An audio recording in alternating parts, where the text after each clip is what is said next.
Dans l'épisode d'Un si grand soleil du lundi 31 octobre, Ludo Folcomarchi se fait porter pâle au travail.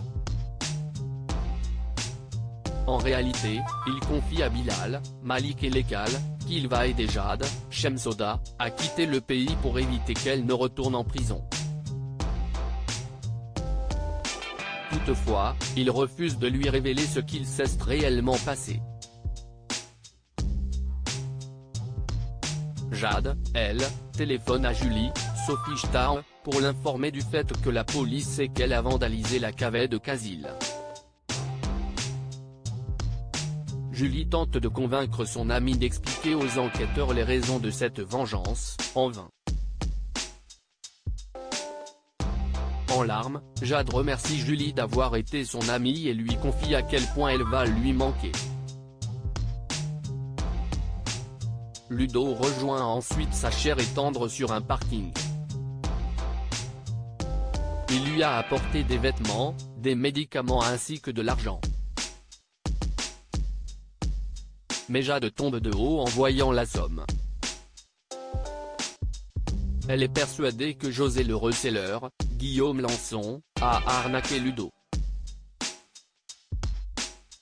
Celui-ci lui avoue alors qu'il n'est pas allé voir José pour lui vendre les bouteilles qu'elle a volées chez Casil car il ne veut pas être mêlé à ces magouilles. Jade refuse de prendre les économies de Ludo. À la place, elle décide de voler une voiture, tandis que son chéri fait le guet. Après avoir crocheté la portière, Jade tente de faire démarrer le moteur.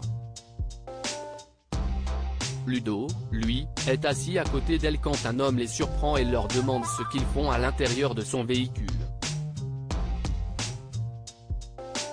Ludo ouvre brusquement la portière et le propriétaire de la voiture tombe à terre, blessé. Ludo met des gants et appelle les secours avec le téléphone de cet homme. Les deux amoureux partent ensuite en cavale. Mais quelques heures plus tard, ils s'arrêtent au bord d'une route. Il est temps pour eux de se quitter. Jade souhaite que Ludo l'accompagne mais celui-ci refuse. Certes, lui aussi la aimait et ne peut pas vivre sans elle mais il ne peut se résoudre à vivre ainsi. Jade démarre et finit par s'éloigner, laissant un Ludo dévasté. Une perquisition chez Damien révèle un nouvel élément après avoir passé la nuit ensemble. Élise, Malia Roman et Fanny ont du mal à se quitter. Les deux femmes prévoient donc de se revoir rapidement. Au commissariat, l'enquête sur le meurtre de Damien, Pierre Andro, elle, piétine. Les policiers n'ont pas vraiment d'éléments à charge contre Anthony Collignon. Clément Becker, Yvon Bach, convainc donc la juge Alphand, Marie-Gaëlle Kahl, de les autoriser à réaliser une perquisition plus approfondie au domicile du défunt et de refaire une enquête de voisinage. Au lycée, Eve, Emma Colberti, informe sa classe de terminale que la police va venir dans l'après-midi procéder à des prélèvements ADN salivaires. Lucas, Noah d'Eric, estiment néanmoins qu'ils ont le droit de refuser mais Eve les prévient qu'auquel cas, la police pourra les placer en garde à vue. Mais la réaction de Lucas interpelle Robin, Lucas Ivoula, qui ne comprend pas pourquoi il en fait tout un place s'il est innocent. Lucas rétorque que les policiers ont déjà leur suspect en la personne d'Anthony.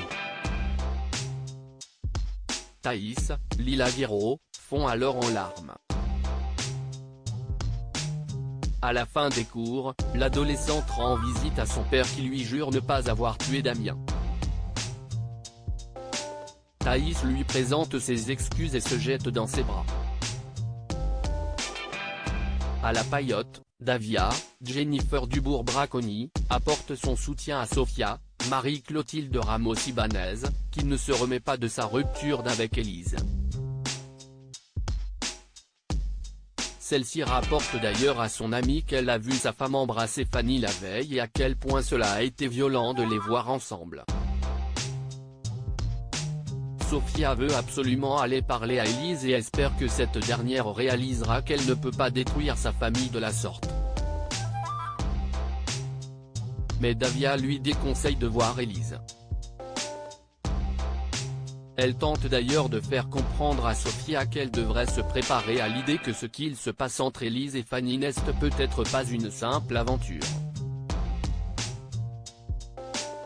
Peu après, Sofia se rend tout de même au commissariat. Elle n'est pas venue faire une scène mais tenait à ce qu'Elise sache qu'elle est prête à l'attendre. Au même moment, au cours de la perquisition chez Damien, un policier trouve un mégot.